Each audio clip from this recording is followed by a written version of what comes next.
ఆర్టీసీలో ఏం జరుగుతుంది? ఆర్టీసీ కార్మికులు ఎందుకు ప్రభుత్వంపై వ్యతిరేకత చూపిస్తున్నారు? అటు ఆర్టీసీ కార్మికుల సమస్యలను పరిష్కరిస్తామని చెప్పేసి కాంగ్రెస్ ప్రభుత్వం చెప్పినప్పటికీ ఇప్పటి వరకు ఎలాంటి సమస్యలు పరిష్కరించలేదని అటు ఆర్టీసీ కార్మిక సంఘాల నాయకులు కూడా చెప్తున్న పరిస్థితి కనిపిస్తూ ఉంది. ప్రస్తుతం మనతో పాటు ఆర్టీసీ కార్మిక సంఘం నాయకులు థామస్ రెడ్డి గారు ఉన్నారు. వారి మాటలను తెలుసుకున్నాం. అన్న నమస్తే అన్న. నమస్తే అన్న, ఇప్పుడు కాంగ్రెస్ ప్రభుత్వం ఏర్పడి దాదాపు 15 months కూడా అయ్యింది. ఈ 15 monthsలో మిమ్మల్ని ఎన్నిసార్లు చర్చలకు పిలిచారో, ఆ చర్చల్లో ఏం జరిగింది అసలు కాంగ్రెస్ ప్రభుత్వం వచ్చిన తర్వాత ఏ పని చేయలేదు. వాళ్ళు ఏంటంటే మేనిఫెస్టోలో పెట్టేసి ఆ ప్రభుత్వం చేయలేదు కాబట్టి ఆర్టీసీ ఉద్యోగులను ప్రభుత్వంలో విలీనం చేస్తాం, మీ బకాయిలు ఇస్తాం, అట్లాగే మీకు 2 PRCలు ఇస్తాం, 2021కి సంబంధించిన PRCని ప్రభుత్వ ఉద్యోగులతో సమానంగా కలిపి ఇస్తాం, అన్ని వసతులు ఏర్పాటు చేస్తాం, రెండోది ఆర్టీసీకి కొత్త బస్సులు కొని ఆధునీకరణ చేస్తాం, యూనియన్లు కూడా ఇవ్వాల్సిన అవసరం ఉంది అని చెప్పి మేనిఫెస్టోలో పెట్టి ఆనాడు చెప్పడం జరిగింది.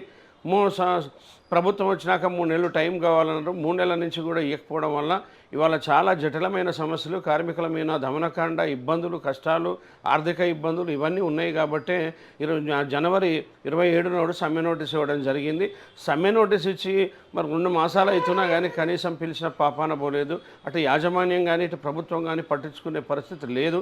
ఇవాళ వాళ్ళని మేము పలుసార్లు మెమోరాండాలు ఇచ్చినాం. మొదటి నుంచి కూడా అన్ని సంఘాలుగా, జేఏసీగా, తర్వాత దశల వారి ఉద్యమాలు చేస్తూ ఉన్నాం. ఎన్ని చేసినా కానీ మరి నిమ్మకు నీరెత్తినట్టుగా యాజమాన్యం ఉంది.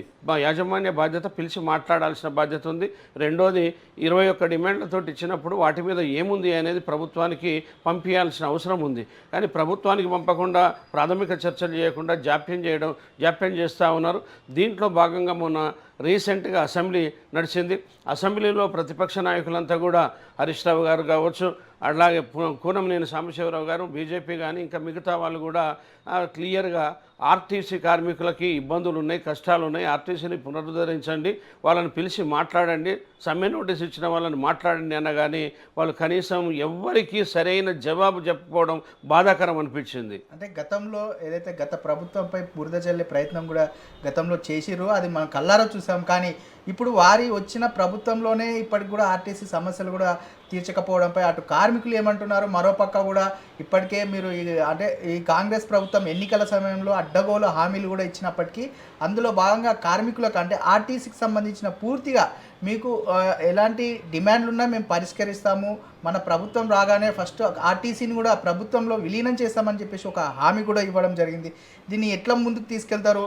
అసలు ప్రభుత్వం ఏమనుకుంటుంది? ఇప్పుడు కార్మికులంతా కూడా ఇవాళ టోటల్గా కార్మిక వర్గం అంతా 41,000 మంది ఈ ప్రభుత్వం మనకి మోసం చేస్తూ ఉన్నది, ఇస్తాన మాట తప్పిన ప్రభుత్వంగా ఉంది. మనం అందరం కూడా ఓట్లేసి గెలిపించినాం. ఇవాళ గెలిపించిన తర్వాత మరి ఇవాళ ఓడదాటేదాకా ఓడదాటిన తర్వాత ఓడమల్లన్న శాస్త్రంగా ఇవాళ చేసింది. కాబట్టి సమ్మె తప్పదు. జేఏసీగా మీరు సమ్మె చేయాల్సిందే, సమస్యల పరిష్కారం. ఎందుకంటే వాళ్ళు వాగ్దానం చేసిండ్రు, మేనిఫెస్టోలో పెట్టిండ్రు, తర్వాత కూడా మాట్లాడినరు. కాబట్టి ఇవన్నీ చేయాలంటున్నారు. రెండోది వాళ్ళ ఆర్టీసీకి నిన్న అసెంబ్లీలో బడ్జెట్ పెడితే బడ్జెట్లో కూడా ఆర్టీసీకి పెట్టలేదు. గత ప్రభుత్వాలు 1,500 కోట్లు ప్రతి సంవత్సరం పెట్టుకుంటా, కొత్త బస్సులు కొనిచ్చుకుంటా, ఆధునీకరణ చేసుకుంటా ఆర్టీసీని ఆదుకున్న పరిస్థితి ఉంది. మరి కానీ ఈ ప్రభుత్వం అన్ని మాటలు చెప్పిన తర్వాత ఇవాళ అధికారంలోకి వచ్చి బడ్జెట్లో పెట్టకుండా మహాలక్ష్మి పథకానికి మాత్రమే 4,305 కోట్లు నెక్స్ట్ ఇయర్ కోసం వాళ్ళు పెట్టడం జరిగింది. ఇప్పటి వరకు మహాలక్ష్మి పథకానికి సంబంధించిన డబ్బులు 400 కోట్లు ఫర్ మంత్ ఇవ్వాల్సిన అవసరం ఉంది. 350 కోట్లు ఇస్తా అని ప్రభుత్వం చెప్పింది. కానీ ఇస్తున్నదా అంటే లేదు. ఇవాళ 200 కోట్లు, 250 కోట్లు, 180 కోట్లు, 80 కోట్లు లాగా ఇస్తూ ఇవాళ ఆ పైసలు కూడా మాకు ఇంకా దాదాపు 5,000 కోట్లకి రావాలని చెప్పి యాజమాన్యం నుంచి మాకు తెలుస్తూ ఉంది. అంటే పూర్తిగా ఈ బడ్జెట్లో మీకు తీవ్రమైన అన్యాయం జరిగింది అనుకుంటున్నారా? కంప్లీట్గా బడ్జెట్ అనేది ఆర్టీసీ చరిత్రలోనే మొదటిసారి తీవ్రమైన అన్యాయం జరిగింది. ఆర్టీసీ ఆధునీకరణ వాళ్ళు వాగ్దానం చేసిన ప్రకారంగా డబ్బులు పెట్టాలి. డబ్బులు పెట్టలేదంటే ఏది చేయరని అర్థమైపోయింది. కాబట్టి కార్మికుల్లో ఆవేదన, నైరాశ్యంలో ఉన్నారు. తప్పకుండా ఈ ప్రభుత్వాన్ని ఎందుకు గెలిపించినామా అనేటువంటి స్టేజ్లో కార్మికులంతా ఉండడం జరిగింది. వాళ్ళు అన్నీ ఏది చెప్పినా కానీ ప్రభుత్వం ఉదాసీనత ఉండాలి. ఇది ప్రజా రవాణా ప్రజలకు కూడా జవాబుదారీగా ఉండాలి. ఇవాళ తెలంగాణలో బస్ నీడ్ అనేది చాలా ఉంది. బస్ నీడ్ ఉన్నప్పుడు బస్సులను పెంచాలి, బస్సులను కొనాలి మేము అంటా ఉన్నాం. మహాలక్ష్మి పథకం వచ్చింది, ఓఆర్ పెరిగింది అంటున్నారు. ఎస్, ఓఆర్ పెరిగింది. ఓఆర్ అనూహ్యంగా 80% 90% పెరిగింది, అందులో డౌట్ లేదు. కానీ రియంబర్స్మెంట్లో ఆ డబ్బులు మాకు ఇవ్వాలన్నా ఇవ్వద్దా అంటే మరి మీరు సరైనది ఇస్తలేరు. మేము యాజమాన్యాన్ని గవర్నమెంట్ అడుగుతున్నాం, ఒక శ్వేతపత్రం విడుదల చేయండి. మీరు ఎన్ని డబ్బులు ఇచ్చారు, గత ప్రభుత్వాలు ఎంత ఇచ్చిండ్రు, మీరెంత ఇస్తున్నారు, గత ప్రభుత్వాలు బడ్జెట్లో ఎంత పెట్టిండ్రు, మీరెందుకు బడ్జెట్లో పెట్టట్లేదు, మరి మీరెంత పెట్టిండ్రు అనేది ఇవ్వండి అంటున్నాం. రెండోది, రియంబర్స్మెంట్స్ అన్నీ కూడా గత ప్రభుత్వాలు మా బస్ పాసుల విద్యార్థుల బస్ పాసుల రియంబర్స్మెంట్ ఇచ్చింది, ఫ్రీడమ్ ఫైటర్లది ఇచ్చింది, ఫిజికల్ అండ్ క్యాపిటల్ ఇచ్చింది, తర్వాత విలేకరులది ఇచ్చింది. మరి ఇవన్నీ కూడా ఈ ప్రభుత్వం వచ్చిన తర్వాత అక్కర్లేదు, ఓఆర్ పెరిగింది అని ఇవ్వట్లేదు. ఓఆర్ పెరగడానికి ఉన్న రియంబర్స్మెంట్ ఇవ్వడానికి ఏంటి సంబంధం అని మేము అంటా ఉన్నాం. ఇవాళ మాకు రావాల్సిన డబ్బులు మాకు ఇస్తేనే కదా ఆర్టీసీ మనుగడ ఉండేది. ఇవాళ ఇవన్నీ ఇవ్వకపోవడం వలన ఆర్టీసీ ఏమో లాభాలలోకి వస్తుందంటా ఉన్నారు. నిజంగానే పాత అయినా చూసుకుంటే జీతాలు ఇవ్వకుండా, అంటే రిటైర్డ్ అయిన వాళ్ళకి ఇవాళ 2021 నుంచి రిటైర్డ్ అయిన వాళ్ళకి లాస్ట్ సాలరీస్ సెటిల్మెంట్స్ ఇవ్వాలి, లీవ్ ఎన్కాష్మెంట్ కావచ్చు, మిగతా కావచ్చు, పెద్ద మొత్తంలో డబ్బులు పెండింగ్ ఉన్నాయి. 2027కు సంబంధించి మరి ఐఆర్ గత ప్రభుత్వం 16 ఐఆర్ ఇస్తే ఈ ప్రభుత్వం మేము చేస్తామని చెప్పి 21 అని చేసిండు. 21 అని చెప్పి ఫిట్మెంట్ ఇచ్చేసి హెచ్ఆర్ఏ ప్రభుత్వ ఉద్యోగులకు హెచ్ఆర్ఏ తగ్గి ఉంటుంది కదా, మీకు ఎక్కువ ఉంది అని చెప్పి 6% తగ్గిస్తే 15%కి పోయింది. అంటే కొండ నాలుకకు మందేస్తే ఉన్న నాలుక ఊడిపోయిన చందంగా చేసి అది చేసాను. అది కరెక్ట్ కాదు. ప్రభుత్వ ఉద్యోగులమే మేము కానప్పుడు ప్రభుత్వ ఉద్యోగులతో వాళ్ళ హెచ్ఆర్ఏని మాకు తగ్గియడం తప్పు అని చెప్పి కార్మికులు అంటా ఉంది. రెండోది, దానికి సంబంధించి డిఏలు ఏరియర్స్ ఇప్పటిదాకా డిఏ ఏరియర్స్ రాలే. 8 ఏళ్ల నుంచి డిఏ ఏరియర్స్ మిగతా అన్నీ కల్పిస్తే లక్షలాది రూపాయలు కార్మికులకు ఇవ్వాలి. ఇవన్నీ ఇవ్వకుండా తాత్కాలికంగా ఫిట్మెంట్ కూడా లేకుండా వాళ్ళు 21% అని ఇచ్చారు. ఇది చాలా అన్యాయం. అంటే గత ప్రభుత్వం చేయలేదు, మేము మాత్రం చేయగలుగుతామని చెప్పేసి చెప్పింది. ఇప్పటికే మీరు లేబర్ కమిషనరీ అనేక సార్లు కలిసి మెమరాండం ఇచ్చారు. గత 2 రోజుల కిందట కూడా మళ్ళొకసారి మీరు మెమరాండం ఇచ్చిన సంగతి కూడా మాకు తెలిసింది. మళ్ళీ లేబర్ కమిషనర్ మీతో ఏమన్నారు, అసలు చర్చలకు పిలుస్తారా లేదా? లేబర్ కమిషనర్ దగ్గర అసలు యూనియన్లు ఉన్నాయా లేవా అని చెప్పి ఇవాళ ఇంటెలిజెన్స్ వాళ్ళు, యాజమాన్యం వీళ్ళంతా సంఘాలు లేవని చెప్పి మమ్మల్ని ఇబ్బందుల్లో పెట్టిండ్రు.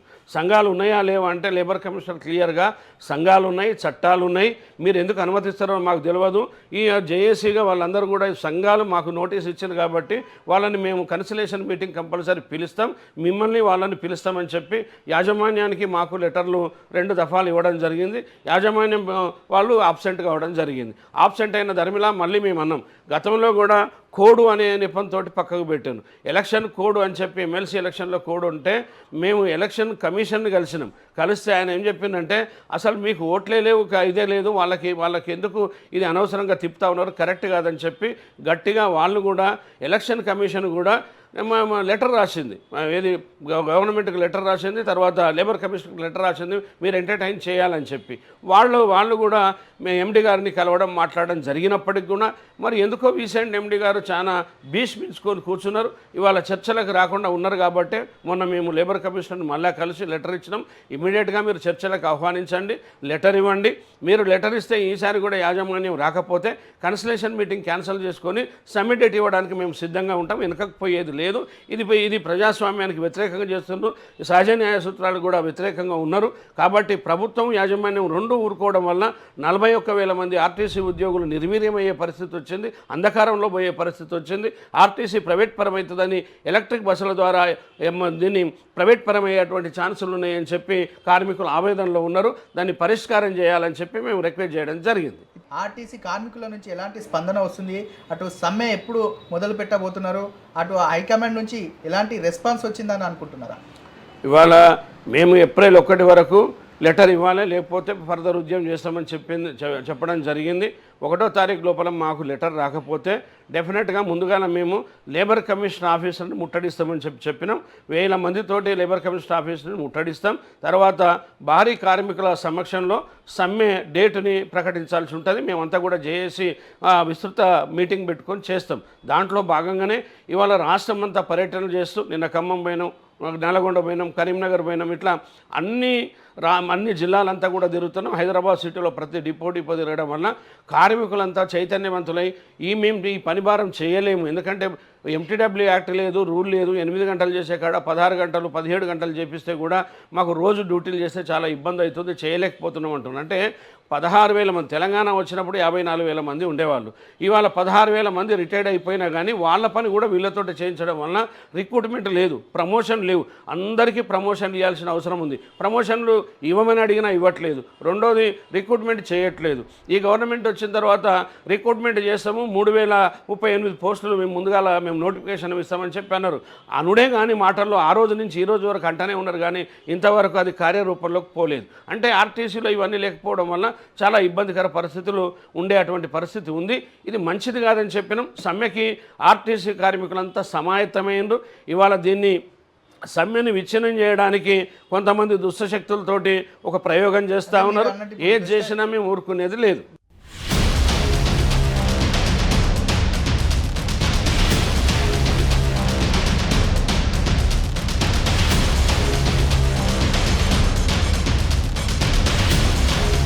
ఇప్పటికే కార్మికులు కూడా కొంతమంది భయభ్రాంతులకు గురవుతున్న పరిస్థితి కనిపిస్తూ ఉందా? ఏమన్నా ప్రభుత్వం ఒత్తిడి తెస్తున్నట్టు ఏమన్నా కనిపిస్తూ ఉందా? అంటే మీరు సమ్మెకి వెళ్తే మాత్రం మిమ్మల్ని ఉద్యోగాల నుంచి తీసేస్తాం, లేకపోతే మీకు పిఆర్సీలు రానియకుండా చేస్తాం, ఇలాంటి ఏదైనా సమస్యలు వచ్చే అవకాశం? మాకు అట్లాంటి వచ్చే అవకాశం లేదు.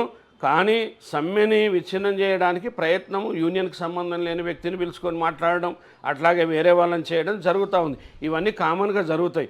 ఎప్పుడు ఆర్టీసీలో సమ్మెలు జరిగినా అన్ని సంఘాలు 100% సమ్మె చేసిన సందర్భాలు ఉన్నాయి.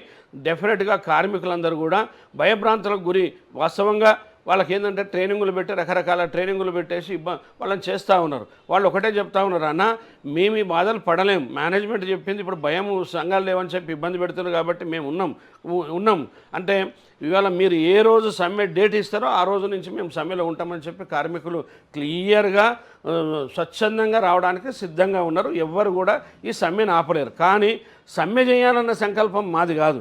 ఇవాళ నోటీసు మాకు కష్టాలు ఉన్నాయి, ఇబ్బందులు ఉన్నాయని ట్రేడ్ యూనియన్లుగా మేము అడిగితే మీరు వాగ్దానం చేసినారు, మీరు చెప్పినయే మేము ఎజెండాలో పెట్టినాం, మా సొంత ఏం పెట్టలేదు. ఇటు యాజమాన్యం ఇవన్నీ పెట్టింది, అట్లాగే ప్రభుత్వం మరి మేనిఫెస్టోలో పెట్టి వాగ్దానం చేసిన వాటిని మాత్రమే అడిగినాం. ఇద్దరూ మాట్లాడకపోవడం వలన మేము నోటీస్ ఇచ్చినాం. దానికి బాధ్యతగా పిలిచి మాట్లాడాలి. ఈ సమ్మె అనేది ఆగదు. అంటే లాస్ట్ అస్త్రం ఆర్టీసీని కాపాడుకోవాలన్నా, కార్మికుల సంక్షేమం చూడాలన్నా సమ్మె తప్ప వేరే మార్గం లేదు. సమ్మె అని ఉద్దేశం మాకు లేకపోయినా వాళ్ళు మనల్ని బలవంతంగా సమ్మెలకు పంపాలని ప్రయత్నం చేస్తూ ఉంది యాజమాన్యం ఇప్పటికైనా కళ్ళు తెరిచి వాస్తవం తెలుసుకోవాలి, లేకపోతే సమ్మె తథ్యం. ఎందుకంటే భయభ్రాంతులకు గురై భయపడి చచ్చే బదులు పోరాడి చచ్చిపోతే బాగుంటుంది అనేది కార్మికుల్లో వచ్చింది. కాబట్టి ఇదంతా వాస్తవాలు ఉంటాయి, ఇంటెలిజెన్స్ రిపోర్ట్ ప్రభుత్వాలకు ఉంటాయి, వీళ్ళకు ఉంటాయి, అన్ని నివేదికలు ఉంటాయి. కాబట్టి నేను పెద్ద మనసుతోటి ఇప్పటికైనా మీ ద్వారా ముఖ్యమంత్రి గారికి రిక్వెస్ట్ చేస్తూ ఉన్నా, అన్న మాట నిలబెట్టుకోండి, మీరు ఇచ్చిన వాగ్దానాలు నెరవేర్చండి, ఆర్టీసీలో ప్రభుత్వాన్ని విలీనం చేయాలి. ఎలక్ట్రిక్ బస్సులు అనేది చాలా ప్రమాదము, పెను ప్రమాదం వచ్చింది. ఇవాళ ఒలక్టా కంపెనీ అంటే కార్పొరేట్ సంస్థలకు మీరు డైరెక్ట్గా ఇస్తూ ఉన్నారు. మేమేమంటున్నాం అంటే ఆర్టీసీ మనుగడలోనే ఆ బస్సులు ఉండాలి. ఇవాళ బస్సులన్నీ వస్తే కిలోమీటర్కి 59 రూపాయల 90 పైసలు ఇస్తూ ఉన్నారు. అది హెవీ. అంత డబ్బులు ఇస్తే ఆర్టీసీకి కుదరదు, మనం ఇవ్వాల్సి వస్తుంది. రెండోది వాళ్ళకి డిపోలు ఇస్తున్నారు, ఆడ పవర్ పాయింట్లు పెడుతున్నారు, డిపోలే హ్యాండ్ ఓవర్ చేసి ఖాళీ చేపిస్తున్నారు, కార్మికులను ఖాళీ చేపిస్తూ ఉన్నారు. ఆర్టీసీ డ్రైవర్లు సురక్షితం అని చెప్పి సంస్థ చెప్తుంది, ప్రజలు చెప్తారు, ప్రభుత్వాలు చెప్తాయి.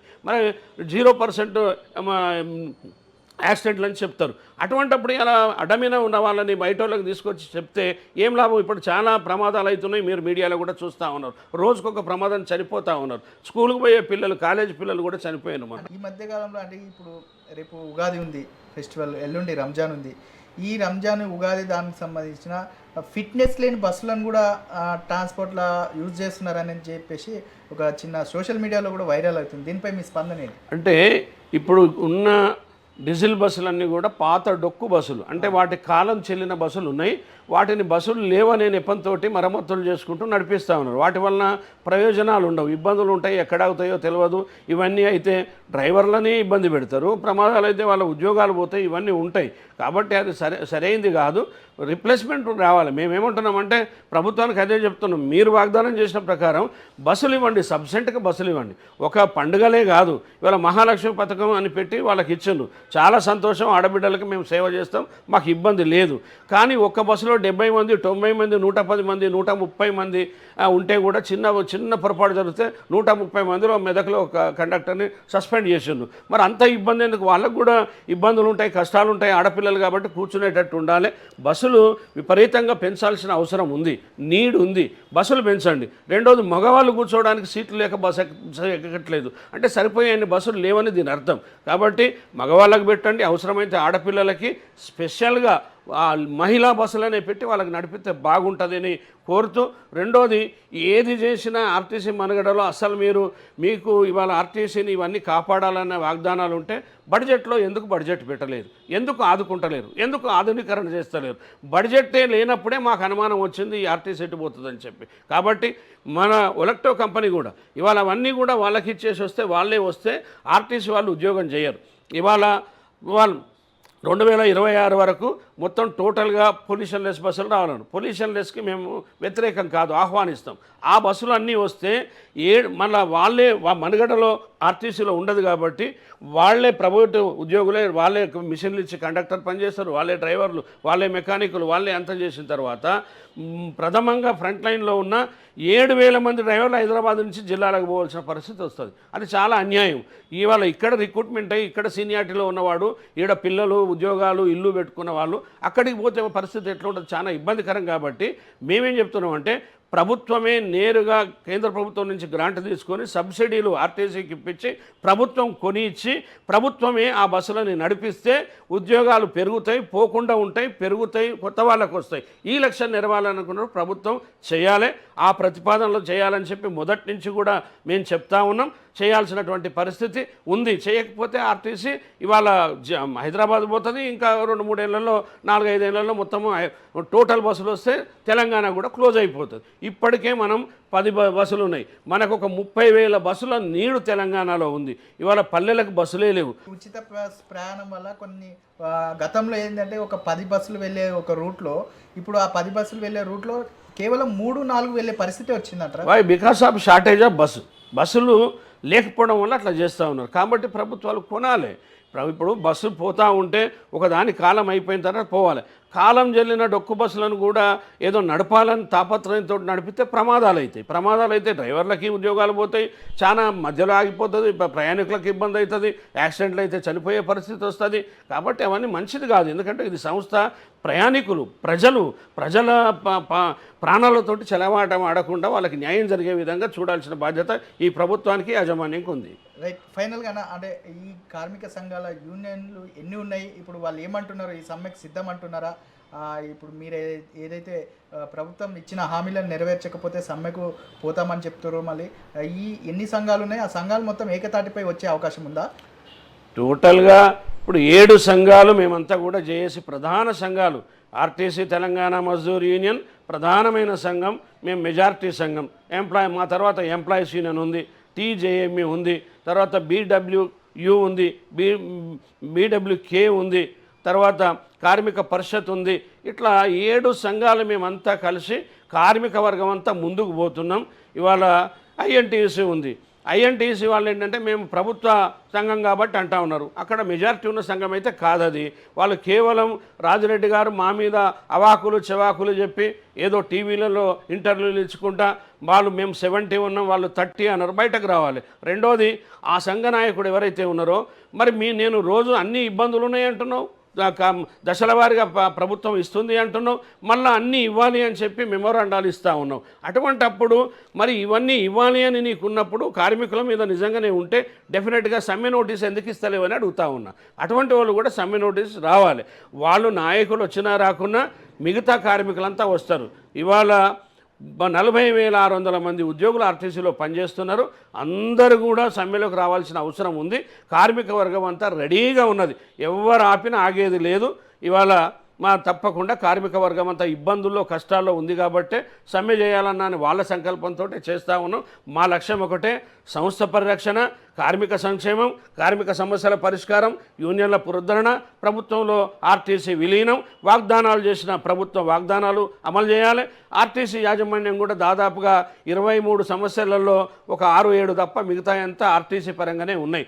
సంక్షేమ పథకాల పైసలు కూడా వాడుకోవడం జరిగింది. అవన్నీ కూడా రీపేమెంట్ చేసి ఆర్టీసీ కార్మికులకు ఇబ్బందులు లేకుండా చూసి ఆర్టీసీని కాపాడాలి, ప్రజలకు అంకితం చేయాలి, ప్రజల రవాణాను మెరుగుపరచాలి. ఇది బలహీన వర్గాలు, బడుగు వర్గాలు, విద్యార్థులు ఆధారపడి ఉన్నారు. తెలంగాణలో బస్సు నీడు చాలా ఉంది కాబట్టి ఈ సంస్థని పోకుండా చూసే బాధ్యత ముఖ్యమంత్రి గారు తీసుకోవాలని మీ ద్వారా ముఖ్యమంత్రి గారికి నేను అప్పీల్ చేస్తా ఉన్నా.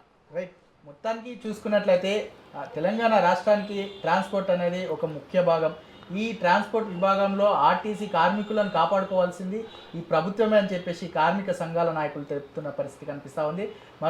ఒక పక్క కార్మిక సంక్షేమం, మరోపక్క కార్మికుల సమస్యల పరిష్కారానికై ఆర్టీసీని విలీనం చేస్తామని చెప్పేసి చెప్పిన ఈ ప్రభుత్వం ఇప్పుడు ఎందుకు స్పందించలేదని చెప్పేసి కార్మిక సంఘాలతో పాటు నాయకులు కూడా చెప్తున్న పరిస్థితి కనిపిస్తూ ఉంది. మరోపక్క కూడా ఇచ్చిన హామీలను వెంటనే నెరవేర్చాలి.